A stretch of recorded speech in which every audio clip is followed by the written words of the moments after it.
Sir third point के last second line में आप क्या लिखे हैं?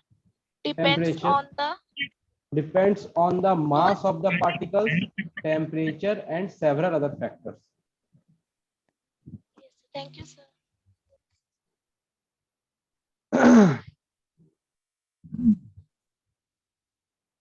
Written everyone? Now see, what is kinetic theory of matter? Yesterday I had taught you that all the particles move in a continuous zigzag motion. Yes, that was known as Brownian movement.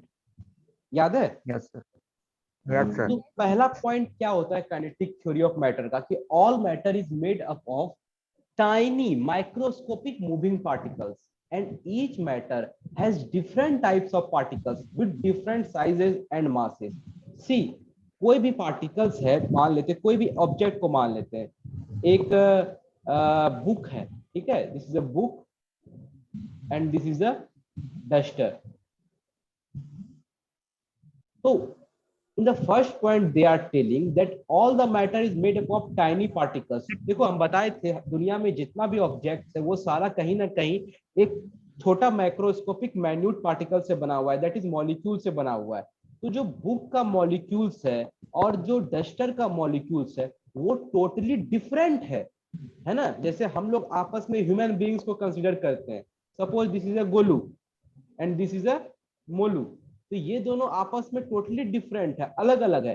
दो they are human being, हाँ वो human being तो है ही, लेकिन आपस में जो composition है उसका टोटली फेज डिफरेंट है ना, सब कुछ डिफरेंट है. तो उसी प्रकार हमारा जो काइनेटिक थ्योरी में दो ऑब्जेक्ट्स का क्या होता है, जो पार्टिकल होता है वो छोटा बहुत होता है, लेकिन और जो उसका मतलब अंदर का मॉलिक्यूल्स और एटम सब है वो दोनों डिफरेंट होता है और कंटिन्यूअस जिगजैग में मूव करते रहता है, यही बोलना चाह रहा है. और डिफरेंट साइज होता है, डिफरेंट मास होता है, मतलब कि ओवरऑल कहें तो टोटली दे आर डिफरेंट. ये अलग चीज है, ये अलग चीज है, ठीक है. उसके बाद सेकंड पॉइंट में बोला जा रहा है particles are in, microscopic moving particle क्या है? बताए तो माइक्रोस्कोपिक मूविंग पार्टिकल, जो इसका पार्टिकल्स है वो हमेशा कंटिन्यूअस जिगजैग मोशन में मूव करते रहता है. बताए थे ना, जो ब्राउनियन मूवमेंट है वही ओवरऑल करके यहाँ पे बता दिया है कि they move in a particular direction, हमेशा मूव करते रहता है. जो उसका मॉलिक्यूल्स है वो आपस में मूव करते रहता है और घूमते रहता है इधर उधर वेला की तरह, वही चीज बोला जा रहा है, ठीक है. सेकंड देखो, particles are in continuous movement, all particles are moving in all the time in random direction. वही बात है, जो पार्टिकल्स है वो हमेशा एक मूवमेंट में रहता है और एक पर्टिकुलर डायरेक्शन में, रैंडम डायरेक्शन में मूव करते रहता है, उसको ब्राउनियन मूवमेंट कहते हैं. थर्ड है the speed of movement depends on the mass of the particles, temperature and several other factors. तो उसका जो स्पीड है, जो पार्टिकल मूव कर रहा है, इसके अंदर में जो पार्टिकल्स है, जो मॉलिक्यूल्स है वो मूव कर रहा है, तो वो बहुत फैक्टर पे डिपेंड करता है. पहला है मास पे डिपेंड करता है, उस पार्टिकल का मास क्या है. दूसरा टेम्परेचर है, तीसरा प्रेशर है, ह्यूमिडिटी, बहुत टाइप का मतलब फैक्टर है, उस पर डिपेंड करता है, ठीक है. कल हम पढ़ाए थे काइनेटिक एनर्जी का formula K equals to half M V square, लिखवाए थे ना कल. यस यही सर। यही Yes, चीज हुआ, sir. काइनेटिक एनर्जी भी इस पे यही फॉर्मूला है. ये फॉर्मूला लिखो और यहाँ पे लिखो ऐसे के m equals to mass of the object, object या पार्टिकल लिख लो यहाँ पे, और v equals to velocity of the particle. ये काइनेटिक एनर्जी का फॉर्मूला होता है.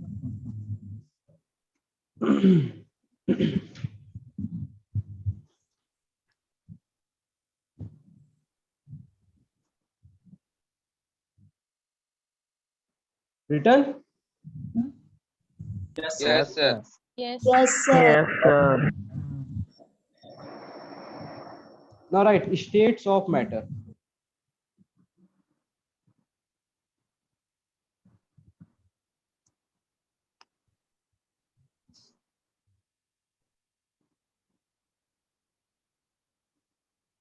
Right, matter occurs in various states which are primarily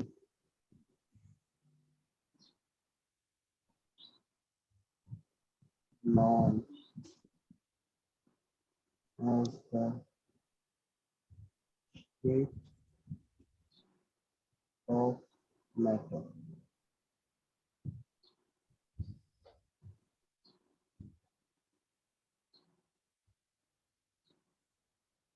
Matter are of three types.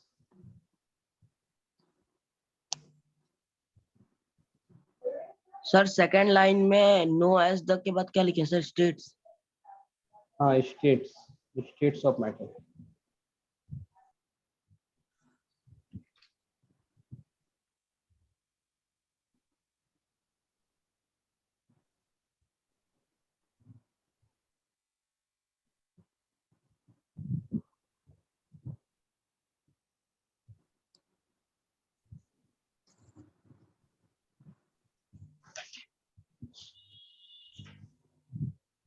यहाँ तक सब कोई लिख लिया?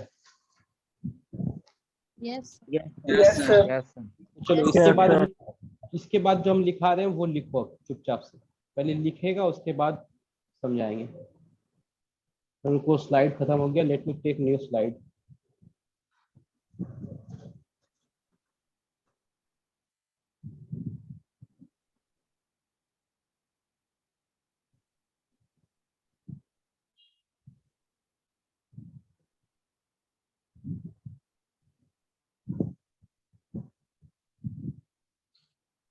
sir.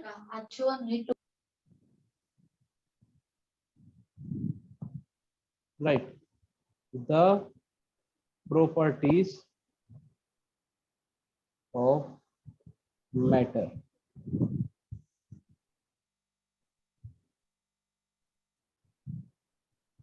Solids,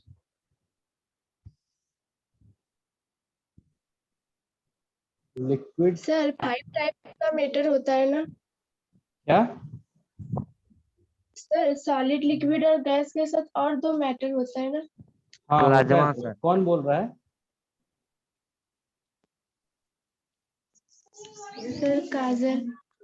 काजल, तुम लोग क्लास में पढ़ाए Yes, थे क्या? Yes no sir. सर। नहीं पढ़ाए थे तुम हल्का लोगों फुल्का को? पढ़ाए थे sir. Yes yes sir. Sir, पहले कि 2 बताए और थे? मैटर यस सर होता है। बताए थे Yes, प्लाज्मा sir. होता है और बोस-आइंस्टाइन कंडेंसेशन होता है। But those Yes, are sir. Not in your syllabus. ये भी बताए थे कि वो इंजीनियरिंग में पढ़ना पड़ेगा। जब पढ़ते थे हम Yes, लोग sir. तब वो सब था। चलो ठीक है। सर बुक में है सर। है बुक में है सर। तब तो ठीक है। Yes, अगर होगा sir. तो बढ़िया बात है। गैसेस लास्ट में। बता देंगे, सारा बता देंगे। पहले लिखो। नंबर क्या है? Have a definite shape. Bose Einstein कहाँ लिखा है? पेज नंबर कितना? एक गधी श्रुति कुमारी, तुम पहले लिखो। जो हम लिखा रहे हैं वो लिखो, उसके बाद हम सारा कुछ बताएंगे। पेज नंबर ढूंढ रही है। Do not have a definite shape.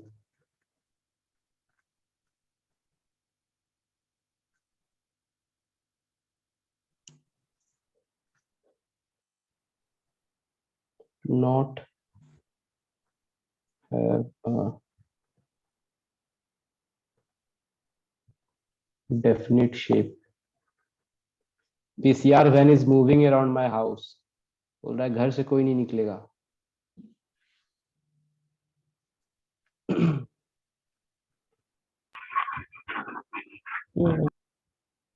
Are difficult to compress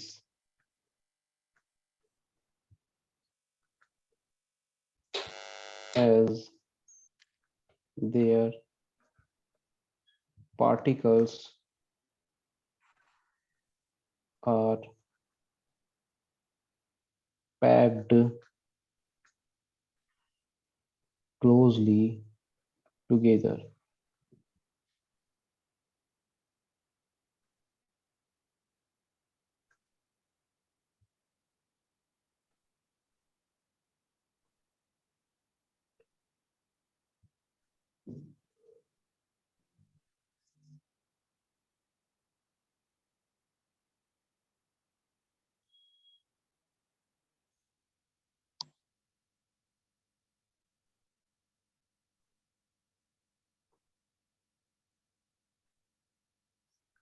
flow and fill the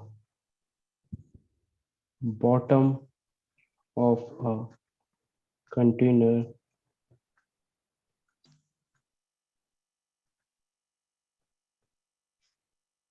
they maintain the same volume unless the temperature changes.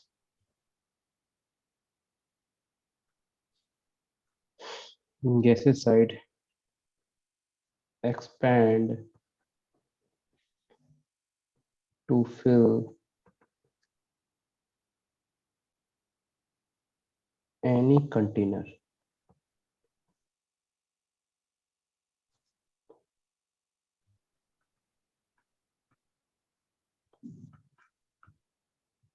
Are often dense as there are many particles packed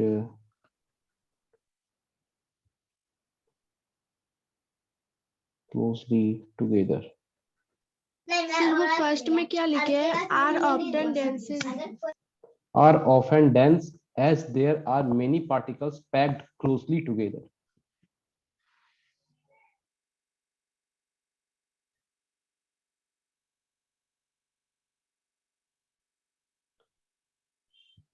Are often dense because there are a lot of particles in a small volume.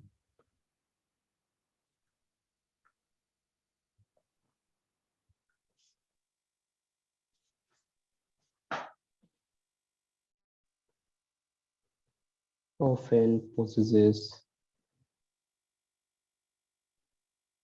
a low density as there are few particles in a large space. Okay, write this. Let me take your attendance. Yes, sir.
Completed each of you?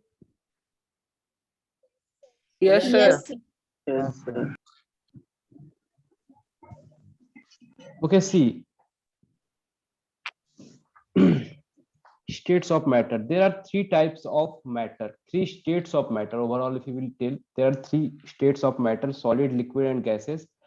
तो इसमें हम कुछ difference तुम लोगों को पहले लिखा है, अभी और भी बहुत कुछ डिस्कस करेंगे। ओके, ऐसे इतना ही डिफरेंस लिखाने से हम आगे नहीं बढ़ेंगे, बट एक शॉर्ट में थोड़ा बताना चाह रहे हैं कि सॉलिड को क्या होता है, डेफिनिट शेप होता है। ओवरऑल कहें तो कॉमन सेंस की बात है, एक सॉलिड है तो उसको डेफिनिट शेप होगा, कोई भी शेप होगा, लेकिन उसको एक डेफिनिट शेप होगा, वो फ्लो नहीं कर सकता है।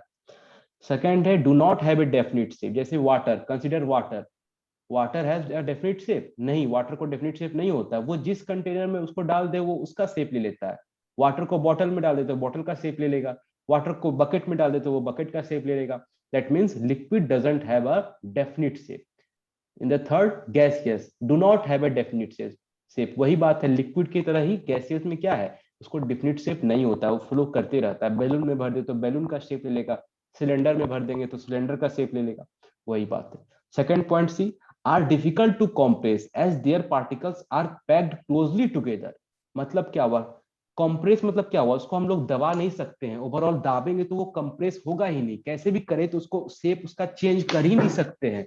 क्यों नहीं कर सकते हैं, क्योंकि जो पार्टिकल्स है उसका कल बताए थे, इंटरमॉलिक्यूलर स्पेस जो होता है सॉलिड में वो बहुत कम होता है, एकदम सट सट के रहता है दोनों। दिल्ली है, दिल्ली में क्या होता है कि 1 किलोमीटर के एरिया में इतना पॉपुलेशन है कि जितना अरुणाचल के 10 किलोमीटर के पॉपुलेशन में नहीं है, तो वही समझ लो, बहुत बहुत बहुत बहुत पार्टिकल्स हटा हुआ है, तो उसको कितनों दाबेंगे कंप्रेस होगा ही नहीं।